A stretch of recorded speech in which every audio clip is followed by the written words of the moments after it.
चिड़िया, मुझे पता है कि इस जंगल में सबसे ज्यादा ईमानदार पक्षी सिर्फ तुम ही हो, इसीलिए तो मैं तुम्हारे पास आया हूँ।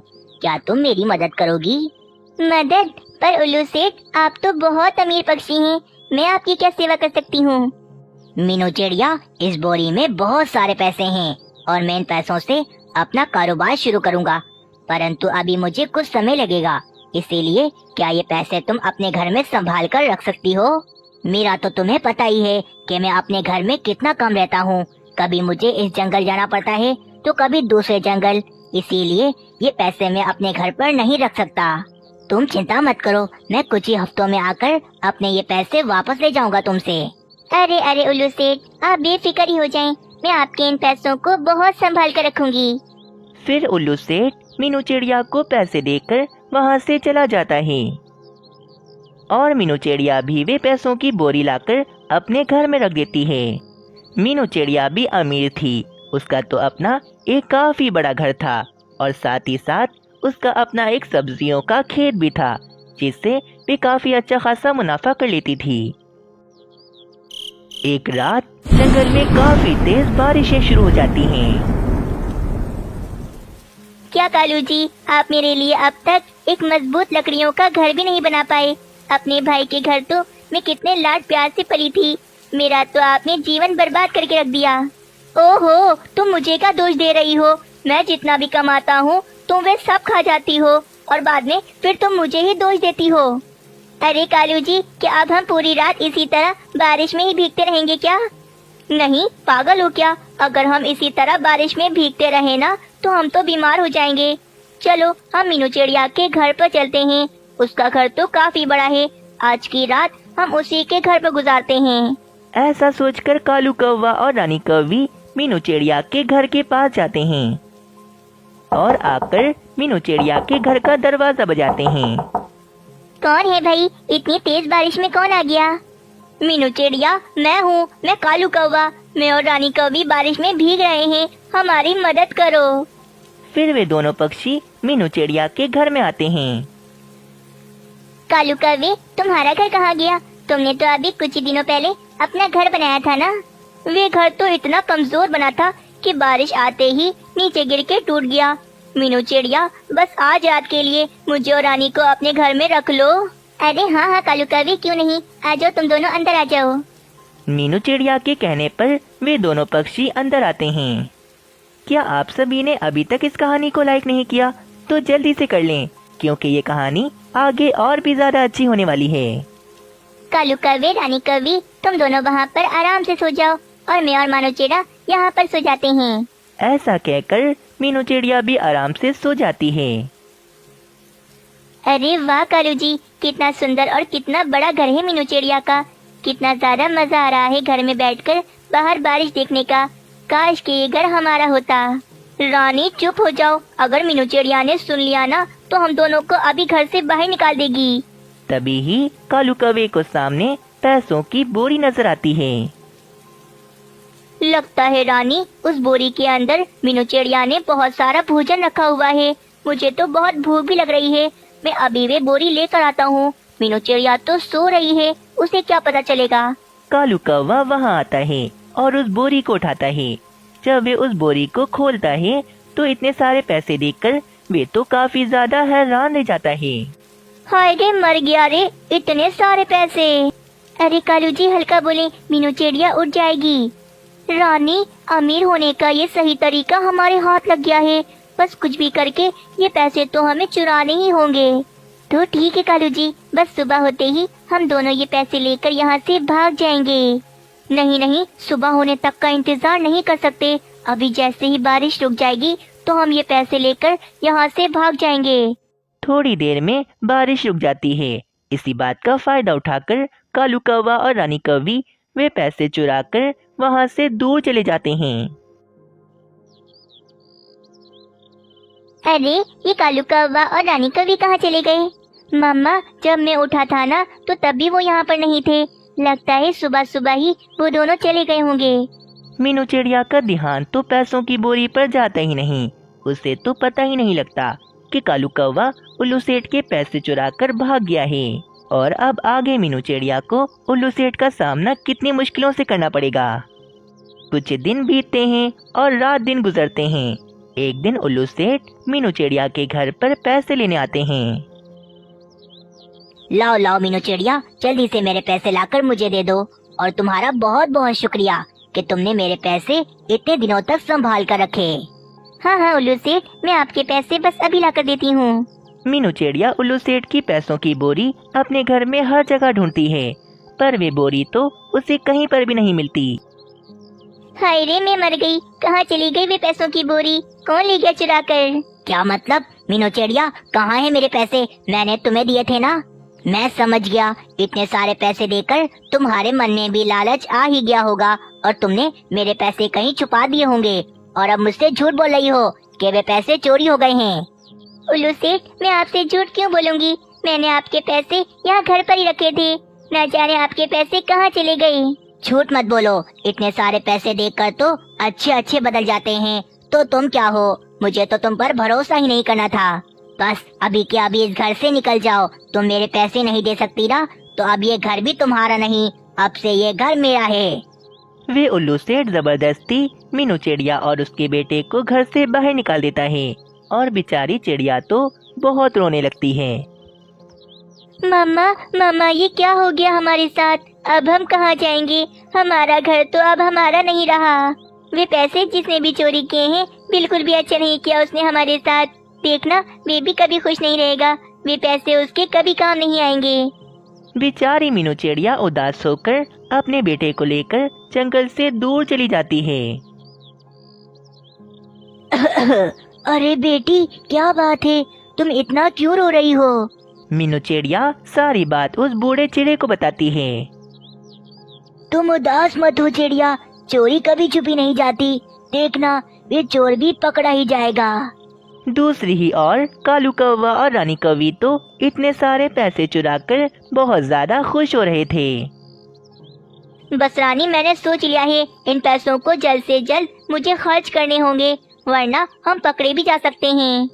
और इसीलिए मैंने सोचा है कि उल्लू सेठ के पास तो बहुत बड़े बड़े और बहुत अच्छे अच्छे घर हैं, इसीलिए मैं उनसे कोई अच्छा सा घर खरीद लेता हूँ।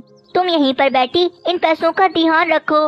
मैं अभी जंगल में जाकर उल्लू सेठ को बुला कर लाता हूँ, फिर करते हैं उनसे बात। थोड़ी ही देर में कालू कौवा उल्लू सेठ को लेकर उस गुफा में आता है। अरे कालू कौवे, क्या बात है? मुझे जंगल से इतनी दूर यहाँ गुफा में क्यों ले आए हो? उल्लू सेठ, आपके पास तो बहुत बड़े बड़े घर हैं ना, इसीलिए मुझे आपका एक बड़ा सा घर खरीदना है। पैसों की कोई चिंता मत करना, पैसे बहुत है मेरे पास। अच्छा कालू कौवे, तुम तो बहुत ज्यादा गरीब थे ना, तुम्हारा तो अपना घर भी नहीं था, तो अचानक इतने पैसे कहाँ से आ गए तुम्हारे पास? मेरे भाई ने दिए हैं पैसे। ये देखें, ये रही पैसों की बोरी। इतने सारे पैसे तो आपने कभी देखे नहीं होंगे ना। चुप हो जाओ रानी। उल्लू सेठ, आप बोले, आप कुछ बोलते क्यों नहीं? उल्लू सेठ ये पैसों की बोरी देखकर समझ जाते हैं कि इतने सारे पैसे इन दोनों ने मीनू चिड़िया के घर से ही चुराए हैं। ये तो मेरी पैसों की बोरी है, इसका मतलब मीनू चिड़िया ठीक कह रही थी। इन दोनों ने ही मीनू चिड़िया के घर से पैसे चुराए हैं। उल्लू सेठ, इतना घूर घूर के मेरे पैसों को क्यों देख रहे हैं? क्या नजर लगानी है आपने? दुष्कर्मों, मुझसे झूठ बोलते हो, मुझे सब पता है। ये पैसों की बोरी तुम दोनों ने मीनू चिड़िया के घर से चुराई है ना? चोर कहीं के, अब तो तुम दोनों मुझसे बचोगे नहीं। वे उल्लू सेठ गुस्से में कालू कौवे की तो अच्छे से पिटाई लगाता है और फिर उन दोनों को एक रस्सी से बांध देता है। तुम दोनों को तो मैं मिट्ठू महाराज से कहकर 5-6 साल के लिए बंदी बनवाऊंगा, तब तुम दोनों को पता लगेगा कि चोरी किस तरह करते हैं। अब उल्लू सेठ मीनू चिड़िया से माफी मांगकर उसे उसका घर वापस कर देता है और कालू कौवा और रानी कौवी भी अपनी सजा भुगतते हैं और 5 सालों के लिए पिंजरे में कैद हो जाते हैं। दोस्तों, कैसी लगी आप सबको ये कहानी? हमें कमेंट में जरूर बताएं। आपके कमेंट का हमें इंतजार रहता है। मीनू चिड़िया, मैं मानू चिड़े को लेकर दूसरे जंगल अपने बाबा से मिलवाने जा रहा हूँ। तुम अपना ख्याल रखना, मैं 1 हफ्ते के बाद वापस आ जाऊँगा। हाँ ठीक है, आप दोनों भी ध्यान से जाना। फिर सोनू चिड़ा और मानू चिड़ा दूसरे जंगल चले जाते हैं। देखो तो इन दोनों के जाते ही घर कितना ज्यादा सूना सूना लग रहा है। वाकई हमारा परिवार ही हमारा सब कुछ है। बस जल्दी से ये दोनों वापस आ जाएं। दूसरी तरफ रानी कौवी और कालू कौवे को भी कहीं जाना था। कालू जी, आपको याद है ना कि आज हमें पड़ोस के जंगल में शादी में जाना है, परंतु वहाँ पर बहुत ज्यादा ठंडी का मौसम है और राजू कौवा तो अभी बहुत छोटा है। अगर हम इसे वहाँ लेकर जाएंगे तो राजू कौवा तो सर्दी के कारण बीमार हो जाएगा। हाँ, तुम ठीक कहती हो रानी, राजू कौवा बहुत छोटा है, परंतु शादी में जाना भी तो बहुत जरूरी है। मेरे भाई की शादी है। भाई की शादी में ना गया तो भाई बहुत ज्यादा नाराज हो जाएगा। एक काम करते हैं, हम राजू कौवे को किसी पक्षी के घर पर छोड़ देते हैं। हाँ, ये ठीक रहेगा, परंतु किसके पास छोड़ेंगे राजू कौवे को? हाँ, मीनू चिड़िया बहुत अच्छी है, उसका घर भी बंद है। क्यों ना हम राजू कौवे को मीनू चिड़िया के घर में छोड़ दें? हाँ, ये ठीक रहेगा, हम राजू कौवे को मीनू चिड़िया के घर में छोड़ देते हैं। मीनू चिड़िया राजू कौवे का बहुत अच्छे से ख्याल रखेगी। फिर कालू कौवा और रानी कौवी राजू कौवे को लेकर मीनू चिड़िया के घर में आते हैं। मीनू चिड़िया, मुझे कालू जी के भाई की शादी में जाना है, परंतु पड़ोस के जंगल में ठंड बहुत ज्यादा पड़ गई है और देखो तो राजू कौवा अभी कितना छोटा है। अगर इसे अपने साथ लेके जाऊंगी तो राजू कौवा तो ठंड के कारण बीमार हो जाएगा। हाँ, इसीलिए हम चाहते हैं कि राजू कौवे को तुम अपने घर में रख लो, ये तुम्हें बिल्कुल परेशान नहीं करेगा। अरे कालू कौवे, इसमें परेशानी वाली क्या बात है? छोटे बच्चे तो मुझे वैसे ही बहुत पसंद हैं। अच्छा मीनू चिड़िया, सोनू चिड़ा और मानू चिड़ा कहाँ हैं? वे दिख नहीं रहे। हाँ, वो सोनू चिड़े मानू चिड़े को लेकर अपने बाबा से मिलवाने दूसरे जंगल लेकर गए हैं। अब तो वे दोनों एक हफ्ते के बाद ही आएंगे। तुम दोनों आराम से जाओ और राजू कौवे की बिल्कुल चिंता मत करना, ये मेरे पास एकदम सुरक्षित है। मीनू चिड़िया, तुम्हारा बहुत शुक्रिया। चलो अब हम चलते हैं। राजू बेटा, मीनू आंटी को बिल्कुल परेशान मत करना तुम। फिर कालू कौवा और रानी कौवी दूसरे जंगल चले जाते हैं। राजू कौवे, तुम्हें भूख लगी होगी ना, ये लो, ये भोजन खा लो तुम। नहीं, मैं गंदुम नहीं खाता, मुझे तो चावल खाना है। मीनू आंटी, मुझे चावल ला कर दें। पर चावल तो है ही नहीं मेरे पास। राजू कौवे, आज तुम ये गंदुम खा लो, मैं कल पक्का तुम्हें गंदुम ला कर दे दूंगी। ठीक है मीनू आंटी, परंतु कल मुझे लाजमी चावल खाने हैं। फिर राजू कौवा वे गंदुम खाकर अपना पेट भरता है। इसी तरह अगला दिन भी आ जाता है। राजू कौवा आज चावल खाने की जिद कर रहा था। मीनू आंटी, मुझे कुछ नहीं पता, मुझे चावल खाने हैं, मतलब चावल खाने हैं। बेटा, कल तुम्हारे बाबा आ जाएंगे तो फिर घर जाकर आराम से खा लेना चावल, परंतु मैं तुम्हें अकेला छोड़कर चावल के दाने लेने नहीं जा सकती। आप बहुत गंदी हो, आपने मुझसे वादा किया था कि आज आप मुझे चावल लाकर दोगी। देखो ना राजू कौवे, अभी मौसम भी कितना ज्यादा खराब हो रहा है, मैं तुम्हें अकेला छोड़कर नहीं जा सकती। ठीक है मीनू आंटी, मैं मामा पापा को बता दूंगा कि आपने मुझे बहुत मारा और मुझे भोजन भी नहीं दिया। राजू कौवे, झूठ बोलना अच्छी बात नहीं है, मैं चावल के लिए कुछ भी कर सकता हूँ, बस आप मुझे कहीं से भी चावल ला कर दो अभी के अभी। मीनू चिड़िया तो बहुत ज्यादा परेशान हो जाती है और सोचती है, बाप रे, कहाँ फंस गई, ये बच्चा है या फिर कोई आफत, बिल्कुल कालू कौवे पर गया है, ये तो मेरी बात ही नहीं मान रहा। अच्छा ठीक है राजू कौवे, मैं तुम्हारे लिए अभी चावलों के दाने लेकर आती हूँ। बस फिर मीनू चिड़िया दरवाजे पर ताला लगाकर चावलों के दाने ढूंढने निकल जाती है। मौसम काफी ज्यादा खराब हो रहा था, जैसे मानो बारिश होने ही वाली हो। हाय रे, मौसम कितना ज्यादा खराब हो गया है और मैं कितनी देर से चावलों के दाने ढूंढ रही हूँ, परंतु अभी तक एक दाना भी नहीं मिला। एक काम करती हूँ, फौरन से घर चली जाती हूँ, ऐसा ना हो कि मौसम और ज्यादा खराब हो जाए। वैसे भी मेरा घर तो बहुत कच्चा है, कहीं ऐसा ना हो कि बारिश के कारण टूट जाए। नहीं नहीं भाई, मैं कोई रिस्क नहीं ले सकती, फौरन से घर जाती हूँ। फिर अचानक तेज बारिश शुरू हो जाती है। मीनू चिड़िया तेजी में अपने घर को जा रही थी, परंतु तेज हवा में उड़ती हुई टहनी आकर मीनू चिड़िया को लगती है और मीनू चिड़िया जमीन पर गिर के बेहोश हो जाती है। वहीं राजू कौवा खिड़की से बारिश को देखकर काफी ज्यादा खुश हो रहा था। बारिश बारिश बारिश, कितना ज्यादा मजा आ रहा है बारिश को देखने में, कितनी ज्यादा तेज हो रही है बारिश। तभी मीनू चिड़िया के घर की छत टूट जाती है और बारिश का पानी मीनू चिड़िया के घर के अंदर जाने लगता है। थोड़ी ही देर में मीनू चिड़िया का घर बारिश के पानी से भर जाता है और राजू कौवा उस पानी में डूबने लगता है। कोई मेरी मदद करो, कोई मुझे बचाओ, मैं डूबकर मर जाऊंगा पानी में। राजू कौवा बहुत चीखता है, परंतु कोई भी उसकी आवाज नहीं सुनता और राजू कौवा उसी पानी में डूबकर मर जाता है। कुछ देर बाद बारिश रुक जाती है और मीनू चिड़िया को भी होश आ जाता है। हाय रे राजू कौवा, मैं यहाँ कहाँ से बेहोश हो गई? मैं तो अपने घर जा रही थी। चलो चलो जल्दी से घर जाती हूँ अपने। मीनू चिड़िया जैसे ही अपने घर के पास आती है तो वे क्या देखती है, उसके घर के पास तो पक्षियों की भीड़ लगी होती है। मीनू चिड़िया फौरन पक्षियों के पास जाती है। पक्षियों पक्षियों क्या हो गया? आप सब यहाँ क्यों जमा हो मेरे घर के पास? मीनू चिड़िया, क्या ये तुम देख नहीं रही? राजू कौवा मर गया है और वो भी सिर्फ और सिर्फ तुम्हारी वजह से। हाय रे राजू कौवा, राजू कौवे को क्या हो गया? पता है मीनू चिड़िया, तुम्हारे घर की छत टूट गई थी और बारिश का सारा पानी तुम्हारे घर में भर गया था, जिस कारण राजू कौवा उस पानी में डूबकर मर गया। इतनी ज्यादा लापरवाह हो तुम, इतने छोटे बच्चे को छोड़कर तुम कहाँ चली गई थी? कुछ देर बाद वहाँ पर रानी कौवी और कालू कौवा आते हैं। जब वे दोनों राजू कौवे को मरा हुआ देखते हैं तो वे तो काफी ज्यादा परेशान हो जाते हैं। फिर मीनू चिड़िया रानी कौवी को सारी बात बताती है। मीनू चिड़िया, कातिल हो तुम मेरे बेटे की, इसकी जान ले ली तुमने, मैं तुम्हें नहीं छोड़ूंगी। मैं सब जानती हूँ, ये सब कुछ तुमने जानबूझकर किया है, परंतु अब मैं तुम्हें नहीं छोड़ूंगी। रानी कौवी, मैंने राजू कौवे को नहीं मारा, ये तो सिर्फ एक हादसा था।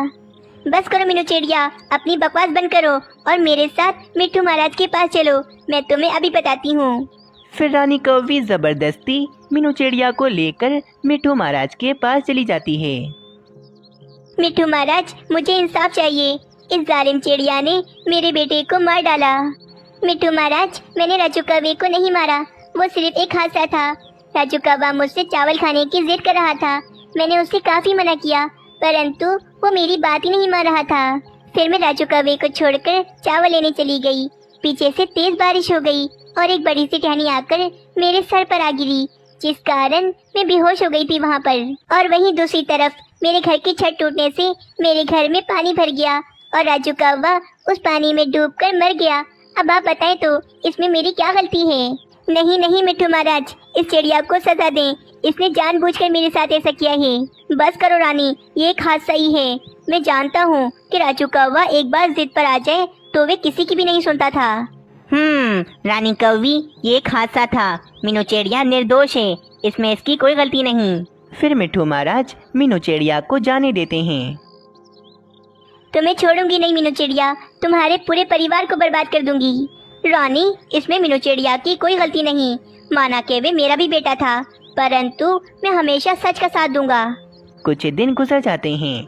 रानी कौवी ने 2 अंडे दिए थे, सब कुछ ठीक हो जाता है, परंतु रानी कौवी अभी तक बदले की आग में जल रही थी।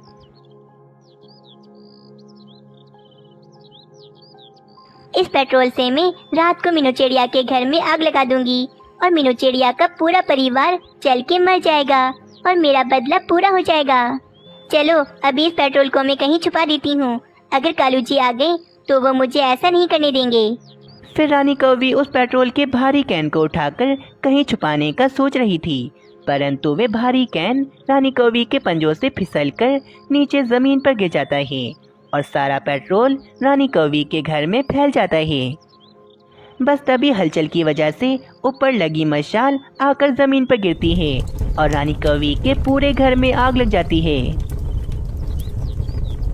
बाप रे, ये क्या हो गया? मेरे ही घर में आग लग गई, फौरन से यहाँ से भागना होगा, वरना मैं भी इस आग में जलकर मर जाऊंगी। फिर रानी कौवी जैसे कैसे अपने घर से बाहर आती है और रानी कौवी का घर जल के भस्म हो जाता है, परंतु रानी कौवी के दिए हुए 2 अंडे उसी आग में जलकर खत्म हो जाते हैं। कालू कौवे को जब ये पता लगता है कि ये सारा कुछ रानी कौवी की वजह से हुआ है, तो कालू कौवा तो काफी ज्यादा गुस्सा होता है। रानी, मैं चाहूँ तो तुम्हें अभी के अभी बंदी बनवा सकता हूँ। तुम्हारे काले करतूतों की वजह से मेरे अंडे जल गए और मेरा घर भी जल गया। बस बहुत हो गया, मैंने सोच लिया है कि आज के बाद मैं तुम्हारे साथ कभी नहीं रहूँगा। मैं जा रहा हूँ तुम्हें छोड़कर, हमेशा हमेशा के लिए। कालू जी मुझे माफ कर दें, मुझे माफ कर दें। मैं आज के बाद ऐसा कभी नहीं करूँगी। कालू कौवा रानी कौवी की एक बात नहीं सुनता और रानी कौवी को हमेशा हमेशा के लिए छोड़कर अपने भाई के पास दूसरे जंगल चला जाता है। और इस तरह रानी कौवी को अपने गलत कामों की सज़ा मिल जाती है और रानी कौवी के पास अब कुछ भी नहीं बचता।